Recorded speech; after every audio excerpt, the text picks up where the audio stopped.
Great. I'm Ellen Andrews from the Connecticut Health Policy Project, and I want to welcome you to our webinar from the Connecticut Health Policy Project about a study published earlier this year called Association of Medicaid Privatization with Patient Cancer Outcomes. It was published in January in JCO Oncology Practice by Dr. Cramer, who is also here with us. And it describes a significant increase in cancer survival and early detection in Connecticut's Medicaid program when the managed care organizations left in 2012. I have to say, when I started earlier this year, probably March or April, researching MCOs, because we did get rid of them quite a while ago in Connecticut, and needed to look back and update the information. So you're slogging through thousands of papers. And I was really thrilled when I found Dr. Cramer's study. As a researcher, you almost never find a study that exactly fits the question you're asking. You have to find something else and sort of things that address similar questions or contexts. But Dr. Cramer's study was exactly on point for the proposal to return MCOs to our successful Husky program. Dr. John Cramer, is residency program director and associate professor in the Department of Head and Neck Surgery. I could never get down the ability to say the term at Wayne State University School of Medicine. His research focuses on the intersection of head and neck surgery and health policy, which until I met him, I didn't know there was such an intersection. He has over 68 publications. These include first author publications in leading journals, including Nature Reviews, Clinical Oncology, JAMA, and the New England Journal of Medicine. We are also expecting to be joined by the co-chairs of Connecticut's Medicaid Oversight Council, Representative Jillian Gilchrist and Senator Saad Anwar. I also want to give everyone an update in case you haven't kept up with the news. There's been a lot in the news lately. DSS's consultant study of the Husky landscape was published on Friday. The authors agree with us, just a quick summary, that with advocates that the MCOs are not a good fit for Connecticut Medicaid program, that there's no evidence that they control costs or improve access or quality. They also agree that our state program is performing very well compared to other states. So we have a lot to lose and need to be very careful making these changes. In tomorrow's email following up to this webinar, you'll get a link to that study and also to the slides, Dr. Cramer's slides, and the recording from this session. And if you have a question, please enter it in the Q&A box. You can also vote to upvote questions that other people ask. So thank you all for joining us today, and I will turn it over to Dr. Cramer. Hi, so I'm John Cramer. I'm an otolaryngologist or ENT doctor in Detroit, Michigan. Mostly what I do within that is I take care of head and neck cancer patients and do a little bit of health services research along with it. I've been very interested in sort of, why patients present differently, why some patients do a lot better than other patients. I think some of that is the treatments that we give patients, but I think there's also a whole lot to say about a lot of the social factors that happen sort of before treatment and also in terms of access to care. And this was a project that kind of emerged out of that. Hopefully it won't be too long for this. I'd love to have it be not rambling too long. I think about 15 or 20 slides. Let's see, advance. Okay. So my goal, we wanted to examine the impact of Medicaid privatization on cancer care. I'll go a little bit into this, but mostly in Detroit, I take care of a lot of Medicaid patients with cancer. And so my own observation was that in Michigan, we predominantly have these privatized Medicaid plans or these MCOs, and that there was a big difference in terms of patients' access to cancer care. So that the patients on Medicaid would have prior authorizations, and they're getting delays and denials, and you're getting this much more prolonged workup phase for a lot of my Medicaid patients that I wouldn't see for other patients. And so we wanted to say, is this something that is real? is there really a difference here if you just look at patients who have these privatized Medicaid plans? And so we kind of set out to do that. So for some of the background, Medicaid's an old program from the 1960s, and I was surprised. I just sort of thought of managed care as being a little newer than the 70s and 80s, but some of the managed care organizations within Medicaid have also been a part of the program for several decades. It's been slowly increasing.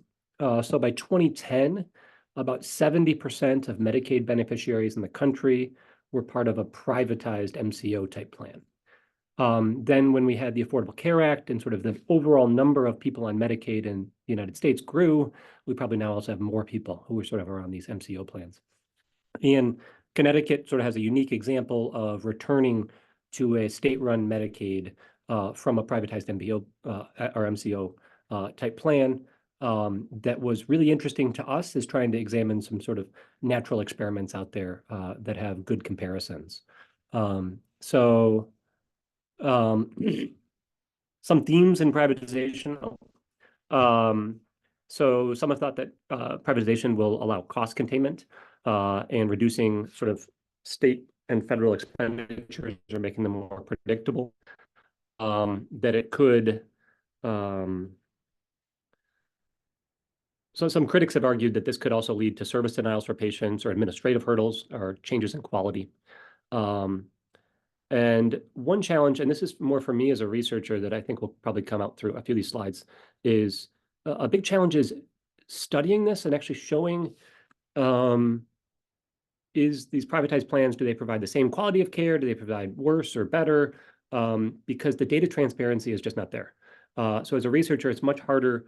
If you want to study Medicare patients, it's actually pretty easy. You can look at all of the people who have sort of public Medicare in the country, and there's really robust data sets for it. But when you want to try to study the people who have privatized plans, at least on the Medicare side, it becomes much more complex. And then doing it on Medicaid gets even more complicated because you've got all the infinite varieties within all the different states, and then multitudes of different state MCO plans. So it becomes really, really challenging, really understanding what's going on sort of behind all of these plans and what is how it's impacting patients. This was, so my experience in Michigan, we have mostly the vast majority of our patients on Medicaid have privatized plans, many in which encounter a lot of delays in care. And some of these patients are really our most vulnerable and complex patients. And that can be pretty consequential for them. So in Michigan, it's still for a cancer case, you could be facing a 2-week delay, I think is what's in the legislation here. So if it's a scan or something for a patient with a cancer or a surgery for a patient with cancer, the Medicaid MCO plan is allowed to wait up to 2 weeks to provide that prior authorization. And these things can really add up for patients. So it doesn't sound like much, but we'll sort of go through an example of how that can really add up to a big thing. So this was one patient that I think it was sort of at the genesis of this project. So for head and neck cancer, sometimes people present with a neck mass. And then we have to sort of evaluate what is this neck mass and figure out if it's cancer, and then what do we do for it. So initially they presented, and the referring doc had ordered a CT scan of the neck, which is fine and appropriate, but that required a 2-week authorization for this. And the challenging thing too is that sometimes, depending on where you're getting your imaging, that 2-week delay could be a lot longer than you think. So sometimes they won't let you schedule until it's actually been approved. So you can't even schedule the test until after 2 weeks, and then it could take 1 or 2 weeks to get it scheduled. So it doesn't happen like 15 days later. It can happen 3-4 weeks later, just for that 2-week prior authorization. So showed this large 4-centimeter neck mass towards the top of the neck, and was referred to a specialist. So we had a bit of a delay here, just getting sort of a first thing of what's a CT scan and a referral. And for cancer, we can have disease progression, which is probably one of the biggest factors sort of affecting how patients do. So when I saw the patient, we looked to see where the cancer started. And so this is some more testing that we have to do. We have to say, is there a mass in the mouth, in the throat, somewhere about why do they have this neck mass? And And so we'll get a needle biopsy. So we can do that often in our clinic. We can actually do that sometimes without the prior authorization. It's just a clinic sort of, biopsy. And then we have to get a PET CT to try to localize where it is if it's not really apparent, if it's normal looking tonsils and throat. And sometimes there's these unknown primaries, which means it's really just a sort of a small, it could be a few millimeter primary that's really not that apparent of where the cancer starts. So getting a PET scan faced additional delays, and then we had to do some biopsies in the operating room. And in the biopsies, we'll often remove a tonsil, especially the tonsil on the same side as that cancer. And we found a really tiny cancer in that tonsil. So we sort of had a story. The cancer started here in the tonsil on this side and then spread to that lymph node. But the total delay just before we really got to tumor board and could recommend starting treatment was, I think we had about 11-week delay for this patient. And they had a progression in their staging, right? So they had, further lymph node involvement than they had initially. They ultimately did eventually get chemoradiation after sort of some of these delays add up for one test after another test after another. And this is in the context of, I work at a big National Cancer Institute sort of clinical trial site. We've got a lot of extra resources, patient navigators, et cetera, so that as soon as the prior authorizations are done, we really try to get people in, and they're calling and trying to move appointments so we can get them sort of stacked and get people in as soon as possible. But a lot of places also don't have that. And this is with a patient who was sort of compliant with the visits. They're not missing appointments for visits, which a lot of our Medicaid patients have really challenging life circumstances. They may not have transportation. They may be missing some of these scheduled CT scans after prior authorizations because it's so difficult to get them in. And so this is sort of a compliant patient with an 11-week delay. Many times it's much, much longer. Some of that just because some of these Medicaid patients have so many different challenging circumstances. So after some of that genesis and trying to say we want to study it, we looked at different data sets to say, is there a way that we could tease out these factors? Because it's a bit of a black box sometimes trying to look at different Medicaid plans, and you want to sort of study all the patients in a state. One big challenge is that many states, it's not 100% with a privatized MCO plan. They could be 90%. And so that some portion of their Medicaid patients are on a privatized plan. There's probably a handful of those in that state. And then there's also some patients that are still on a public plan. And that can be challenging to tease out what factors are really moving it for the overall population of the state. Is it selection bias? So that the MCO plans are just sort of selecting either the healthiest or the sickest patients. And so we wanted to find some data sets that could get around that. The SEER program is run by the National Cancer Institute. They picked a handful of different places around the country that are sort of designed to reflect the average US population. So they tried to sort of look at all the sort of demographic differences in the US and try to pick different areas. They picked two sort of northeastern states, Connecticut and New Jersey. They've got a couple others, we'll kind of go through it, but we thought those had some comparisons. And we looked through some of these common solid cancers, including some of the ones I treat. So here's a bit that SEER program. So the unique thing is this data is not, it's capturing every single cancer in a state. So it doesn't matter if someone is, if their insurance stops or changes, or if they were selected to the sort of public version of a privatized plan in the state. There's sort of that sort of small percentage that maybe had too many comorbidities and went on that. You get sort of everyone. And you get the smattering of different regions of the country. And a hard thing when we were looking at trying to say, could we understand this sort of privatized Medicaid question was trying to find a reasonable comparison. What we really wanted to find is try to have, it to me is simpler if it's 100%. So if that state goes from being 100% privatized to 100% non-privatized, like day, in one day, a sort of single day, everything flips would be kind of the perfect example. And if that state had a pretty good comparison state. So a state that has a relatively similar population, but that also didn't do that policy change. And there's a lot of different Medicaid experimentation, but sometimes they're sort of moving in more subtle ways. So they're kind of gradually increasing over several years the amount that they're using. Maybe a privatized plan has been a sort of trend around the country where that's kind of growing gradually up higher and higher in a lot of different regions of the country. And Connecticut had that sort of unique example of flipping from a privatized plan just 1 year to the next year, just sort of day one, it flipped over to a public version of the plan. And it's also got New Jersey that is not identical. I will agree there. There are some differences, but it's a relatively close comparison compared to a lot of other regions of the country that may have some more significant differences. So we kind of chose those two because we had a big change in Connecticut and then no change relatively in New Jersey. And New Jersey is sort of follows the dominant model in the country, where it's, the vast majority of patients on Medicaid are in privatized plans.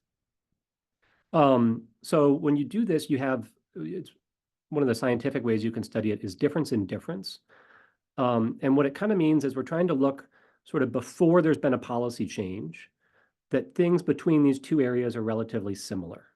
So we've got this comparison of Connecticut and New Jersey. And so in 2012 is the policy change, so January 1st, 2012. And that these states are not too dissimilar in their patients. And in this database for SEER, you get 100% of all cancer patients collected in that state. And they also specify the insurance. So we're just looking at the patients who have Medicaid insurance in those states. So we're excluding everyone else who's got other types of insurance and saying who presents with an early stage cancer. That's a stage 1 or 2. That's generally the much more treatable, higher survival. And it's not too dissimilar between Connecticut and New Jersey before this policy change. And then right after the policy change in Connecticut, patients start to present with earlier stage cancers. And New Jersey kind of still is having about the same kind of line here without a significant difference of their cancer patients with Medicaid presenting earlier or later. So that was kind of the first signal that we had to say there might be something here, that this difference of switching from a privatized version of Medicaid to a public version of Medicaid appeared to have a difference in cancer stage. You can measure that numerically. And so you're just looking to say, what's the percent difference in early stage? And it sort of depends on how many different other variables you adjust for. When we adjusted for everything else that we can in this data set, we had about a 4% difference. So a significant difference of patients presenting with earlier stage cancers when they had a public version of Medicaid. The second way we really analyzed it was with survival, right? We care about cancer survival, and really the stage of presentation is one of the most important things to how long patients survive with cancer. So if we're detecting those cancers earlier, if they've got some reason why we're detecting them earlier, then that's really important. And so we can also measure that survival or difference in early stage presentation also correlated with an 8% lower risk of death from cancer, or from anything. It's an all-cause death statistic here. And that's the adjusted thing of after adjusting for everything else, of any other differences between those Connecticut and New Jersey in types of patients in their Medicaid programs, and trying to use those as kind of those different comparisons. So those are the two biggest ways we looked at it, was sort of stage at presentation and survival. I was going to do a little bit of summary of a handful of other studies. To me, it seems very murky looking through the literature. This is sort of what I found in going through this, is it's very mixed. It's very hard to sort through the data. Partly it can be challenging because some studies are only getting, this glimmer at, is it patient selection? So they're comparing some patients who are on a sort of privatized MCO plan, but they don't have data on all the people who, didn't elect to that plan or weren't sort of automatically enrolled in that plan, which I think happens a lot more in that Medicare Advantage situation where there could be a lot of patient selection driving differences in patient outcomes. And we've got some significant differences for our Medicaid patients. So a bit mixed if you look at the literature. It does seem like these privatized plans within Medicaid do reduce utilization. I think that's one of the main things of what these plans do. And the way they do that is a lot of the increased prior authorizations and utilization management, which is somewhat restricting access to care for patients. So they're paying for less care. And we see that some of the patients who are the most vulnerable, so patients who have high pre-existing needs, this was in California, suggested that they're some of the most vulnerable to these care transitions where their mortality outcomes potentially found increased mortality for them. There was a couple other studies I was looking at for this and kind of my sort of background research. So from a sort of disparity standpoint, it suggested that MCOs may reduce utilization disparities, but other studies have kind of not found that and may find some worsening outcomes for distinct populations, and a little bit also mixed data on some dual eligibles. I didn't focus on a lot of our dual eligible data here, but sort of a unique population, I think that's some more challenging access to care, and can really fall through the cracks when they're faced with a lot more administrative hurdles in trying to access care. So implications for patient care, I guess, from some of our study, we would suggest that public administration may enhance access to necessary treatment, potentially cancer screenings or other treatments that could enable patients to be diagnosed at an earlier stage and improve outcomes. For treatment delays, some of this access to care, the administrative oversight can also really hinder access to care and hinder patients' ability to navigate that. And I think it's especially important for Medicaid. Legislatively, my recommendation as just a doctor who's faced with a lot of challenges dealing with Medicaid patients who've got plans that are sometimes have a lot of hurdles to getting care is to consider transitioning from a privatized to a public administered Medicaid system, or really we ensure that our Medicaid patients prioritize access to care, and that from this utilization of roadblocks to care, we have to try to minimize that as much as possible.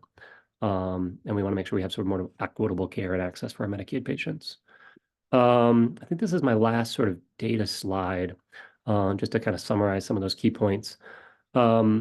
So public administration may be associated with better cancer outcomes. I thought Connecticut's model was really unique, and it was fascinating to have that sort of on-off light switch of switching, immediately from a privatized to a public plan. That was really good for me as a sort of researcher and looking for data. And I would love to see more data on some of these health policy questions. It's always hard to find these unique examples and kind of good comparisons for it, and patient and examples maybe where there's not as much sort of patient selection, which I think happens a lot in these privatized plans.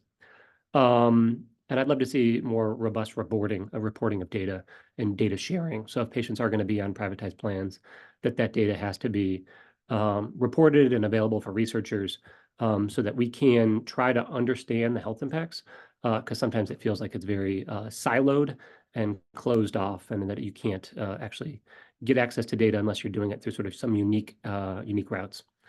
And I think we also need to focus on some of our high-risk populations, such as those dual eligibles, patients with chronic illnesses that are the most vulnerable to these administrative delays in their care. That's mostly what I had. So I guess I'll open it up now for questions. Great, thanks. We actually do have some questions, but I want to give Senator Anwar and Representative Gilchrist first dibs on asking questions if they have any. I just wanted to thank you for that report, and I just recognize that this is of value. There are short-term and long-term impact of the decisions we make. So just my comment rather than a question. Thank you. Thanks. Yes, and sorry I had to join late. Nope, just thank you for this, and looking forward to hearing other folks' questions. So thank you. Great. Well, I'm going to take the moderator's advantage here and ask a couple of questions. You had some recommendation. I mean, it's an amazing story about a patient waiting 11 weeks for no good reason. And not surprising, his disease progressed. And you multiply that by millions of people. But your recommendations for legislators especially were legislative measures that support equitable healthcare for Medicaid patients. That could be the mission statement of many organizations in Connecticut. What were you thinking when you said that? Could you be more specific? Do you have any examples of when that worked really well? So it's hard because I think I can sort of speak to our data, which the one thing is that I think organizations I think that build increasingly sort of complex administration for care, I think can be potentially harmful to patients. And that really creates, I think, some of this system of really a complex system for the most vulnerable patients. I really worry a lot about on that sort of equitable access side of things, that these are not patients many times that are able to be the most savvy at navigating a really complex denial process and then turning that into an accept, where they still maintain their access to care. Sometimes they give up. So I think that access to care thing, it should be, to me, they should have access to not just, sometimes we measure an access to care. I think if you look at it and you sort of look at some administrative data and it's like, could you see a doctor? Who accepts Medicaid in the area? And I think access to care is much more complicated than that. So it's not just that there's like a doctor within 50 miles that will take Medicaid, but it's partly, if you try to see that doctor, how long is it going to take to get in to see them? If you want to get some testing done for some reason, how long is it going to take to get that testing done? If you need access to a specialist and sort of further things, do you have access to that is close, that you can have transportation for? And so I think sometimes when we look at sort of this equitable care or access to care, we look at sometimes some these summary tools that I think are very crude and don't get at sort of that full care process.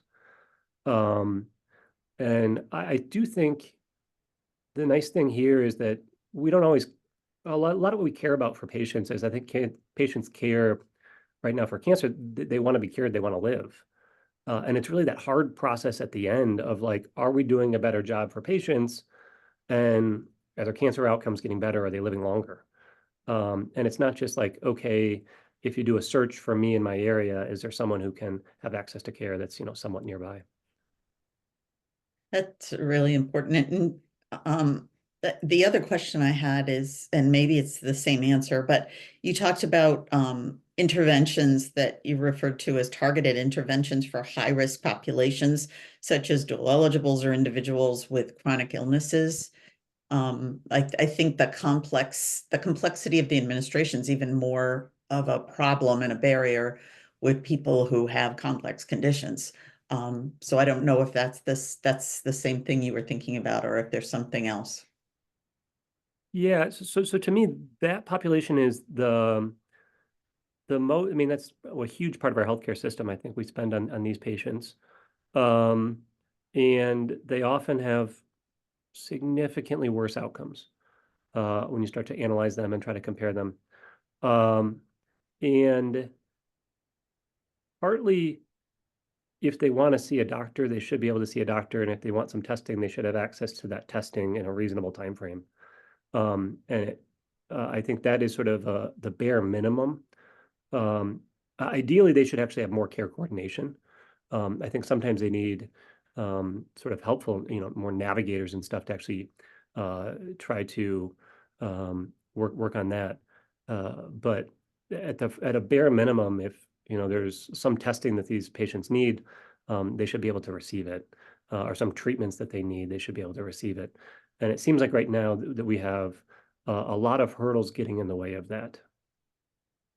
Yes, we do. Mary Moberg has an anecdote. I guess it's not so much a question, but before 2012, when there were MCOs, a dear friend was treated for throat cancer in Connecticut, and sometime after rounds of chemotherapy and radiation, he received a letter from Medicaid indicating he had exhausted his lifetime allowance for Medicaid and would be cut off services. I would like to know the site in law for that.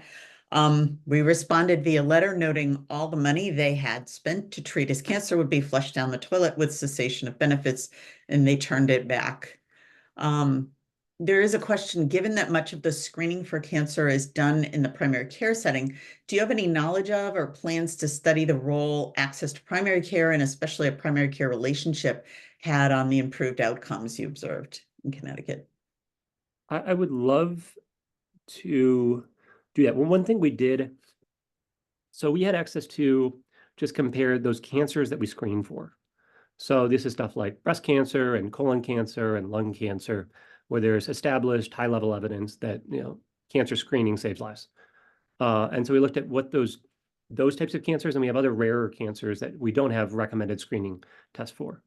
And so that was one way that we could look at it with the data set we had, was to say the outcomes. It seems like the big driver of our stuff was those screened cancers, that in Connecticut, the outcomes really got better for that about the half of the 10 cancers that we had that were screened cancers. And so I think that is a big part of this story is earlier detection is probably driving the survival outcomes, and it seems like the screened cancers is what's driving the outcomes. It's hard with this data set. I don't have all the primary care visits. And so we have to find another way to try to analyze that, which actually brings up an interesting idea. Not that it's going to work perfectly for Medicaid, but it's just really challenging because we don't have perfect data sets that capture this. And if you can find it for Connecticut, then trying to find it for another state that's a really good comparison can also be equally challenging.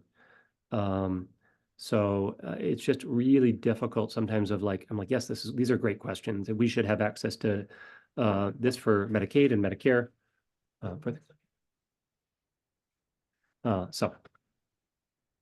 One more question. I know you're in the middle of doing surgeries right now. Did you do any analysis of the specific prior authorization rules under New Jersey's MCOs for cancer-related tests versus the PA rules for such tests after January 12th in Connecticut under non-risk administrative services doing the reviews?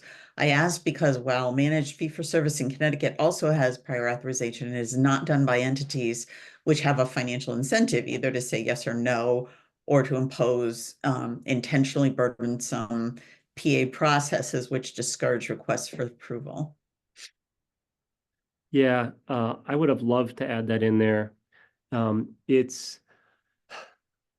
think we were trying to look at it from a little bit the sort of high level view of just this big difference of kind of the overall administration. Does that make a difference in cancer outcomes? I think there's so much individual policy decisions underneath that really impact what happens to patients.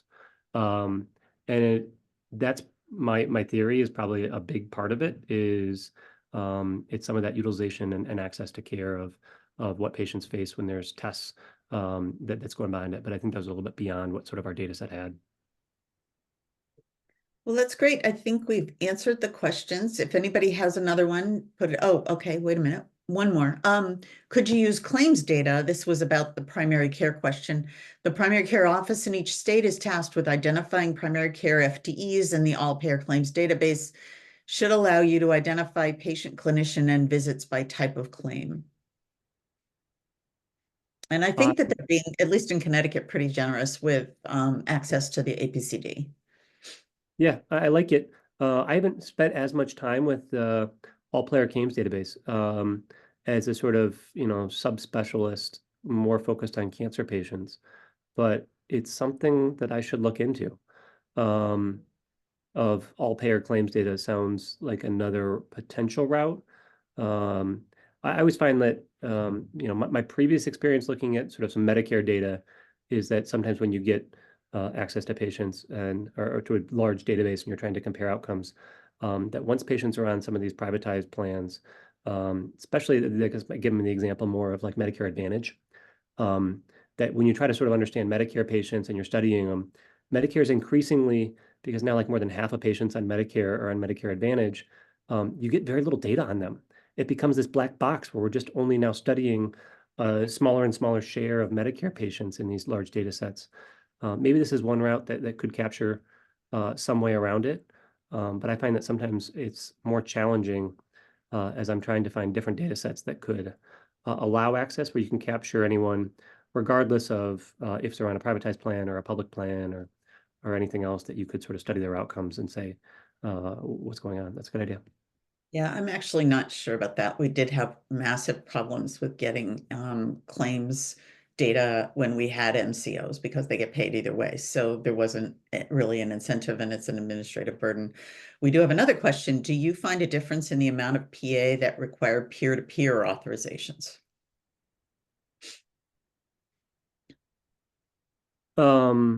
Just an AI, yes, no. Yeah. So anecdotally, I probably can speak to this one.